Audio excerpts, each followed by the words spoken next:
Hello and welcome दोस्तों, स्वागत है आपका हमारे को नए कमाल के वीडियो में। तो आज हम बात करने वाले हैं कि एयर इंडिया क्यों फेल हो रही है। तो उसके बारे में हम आज के इस वीडियो में बात करने वाले हैं। तो इस वीडियो को जल्दी से जल्दी लाइक कर दीजिएगा। तो इस वीडियो को हम शुरू करते हैं। तो एयर इंडिया को हुआ है 4,600 करोड़ रुपए का ऑपरेटिंग लॉस। पाकिस्तान फैक्टर की भी है जिम्मेदार। देख सकते एयर इंडिया का फाइनेंशियल ईयर 2018-19 में 4,600 करोड़ रुपए का ऑपरेटिंग लॉस हुआ है। इसकी वजह तेल की कीमतों में इजाफा होना और फॉरेन एक्सचेंज में नुकसान होना भी है। हालांकि वरिष्ठ अधिकारियों के मुताबिक कर्ज में डूबी कंपनियों को 2019-20 में कुछ लाभ होने की उम्मीद है। लेकिन जान लेते हैं कि नई दिल्ली सरकारी विमानन कंपनी एयर इंडिया को फाइनेंशियल ईयर 2018-19 में 4,600 करोड़ रुपए का ऑपरेटिंग लॉस हुआ है। इसकी वजह तेल की कीमतों में इजाफा होना और फॉरेन एक्सचेंज में नुकसान होना है। हालांकि वरिष्ठ अधिकारियों के मुताबिक कर्ज में डूबी कंपनियों को 2018-19 में कुछ लाभ होने की उम्मीद है। कठिन कारोबारी स्थितियों के चलते एयरलाइन कंपनी का नेट लॉस 8,400 करोड़ रुपये था, जबकि कुल रेवेन्यू 26,400 करोड़ रुपये रहा है।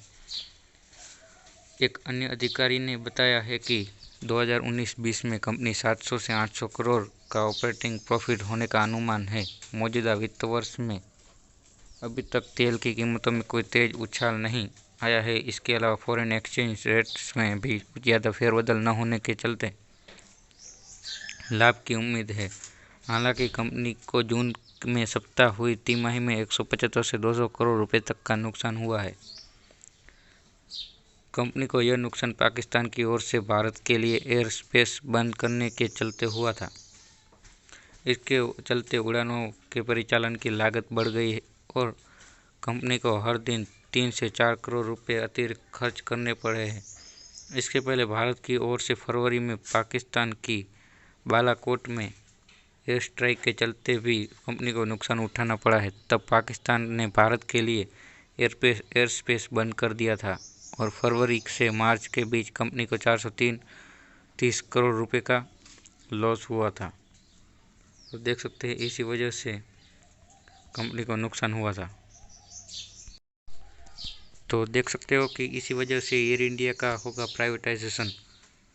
एयर इंडिया सरकार को हर रोज़ 15 करोड़ रुपए का नुकसान कर रही है एयर इंडिया। तो एयर इंडिया हर रोज़ सरकार का 15 करोड़ रुपए का नुकसान कर रही है, ऐसा रिपोर्ट्स में सामने आ चुका है।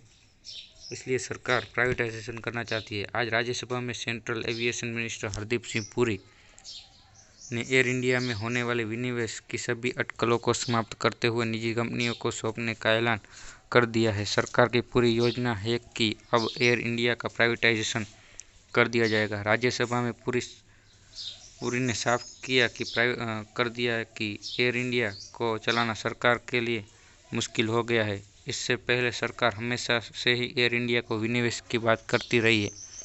यह पहला मौका जब सरकार ने एयर इंडिया को प्राइवेट हाथों में सौंपने को कहा है। तो विनिवेश का मतलब क्या होता है कि अगर कोई प्राइवेट कंपनी आती है सरकार की कोई कंपनी को खरीदने के लिए, तो उसको विनिवेश कहा जाता है और इंग्लिश में उसको प्राइवेटाइजेशन कहा जाता है। तो एयर इंडिया पर करीब 9,000 करोड़ रुपए का कर्ज है, जो कि सबसे बड़ा कर्ज माना जाता है। 9,000 करोड़ रुपए का कर्ज एयर इंडिया पर अकेले के ऊपर है। तो देख सकते हैं एयर इंडिया का हाल कई प्राइवेट विमानन कंपनियों से भी बुरा हो गया है। जानकारी के अनुसार एयर इंडिया पर करीब 9,000 करोड़ रुपए का कर्ज है। एयर इंडिया की ओर से सरकार से भी मदद और एड की डिमांड की थी। सरकार की ओर से एयर इंडिया को कोई मदद नहीं, जिसके बाद सरकार काफ़ी समय से एयरलाइन को अपनी 76% हिस्सेदारी बेचना चाहती थी, लेकिन इस हिस्सेदारी को कोई भी खरीदने नहीं आया। देखते हैं कि आगे क्या होता है। शुरुआती गिरावट के बाद शेयर बाजार में तेजी आई है, लेकिन आखिर क्या होता है विनिवेश। तो विनिवेश के बारे में जान लेते हैं। कई लोगों को विनिवेश के बारे में जानकारी नहीं होगी। आपको बता दें कि विनिवेश प्रोसेस निवेश यानी इन्वेस्टमेंट का बिल्कुल विपरीत होता है। जहाँ निवेश करना किसी कारोबारी, किसी संस्था या किसी परियोजना में रकम लगाना होता है, तो वही विनिवेश का मतलब उस रकम को वापस निकालना होता है। जेट की तरह एयर इंडिया कर्मचारियों पर संकट। एक रिपोर्ट के अनुसार जेट एयरवेज की तरह एयर इंडिया में भी कर्मचारियों की सैलरी का संकट मंडरा रहा है। रिपोर्ट के अनुसार सरकारी एयरलाइन कंपनी एयर इंडिया के पास अक्टूबर के बाद कर्मचारियों को सैलरी देने के लिए फंड नहीं है। सरकार ने एयर इंडिया को 7,000 करोड़ की रकम पर सॉवरेन गारंटी दी थी, जिसमें से अब कंपनी के पास 2,500 करोड़ रुपए ही बचे हैं, जो तेल कंपनियों, एयरपोर्ट ऑपरेटर्स और अन्य लोगों को बकाया देने में खत्म हो जाएंगे।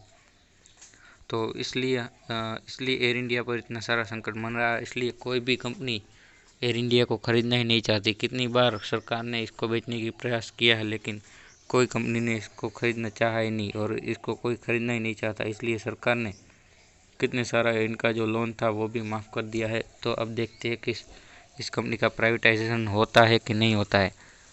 तो आपको ये वीडियो कैसा लगा हमें कमेंट सेक्शन में ज़रूर बताइएगा। इस वीडियो को लाइक नहीं किया तो लाइक कर दीजिए और चैनल को सब्सक्राइब नहीं किया तो सब्सक्राइब करना ना भूलें, ताकि हम आपके लिए ऐसे वीडियो लेके आते रहते हैं। तो अगले वीडियो तक बाय, जय हिंद, वंदे मातरम।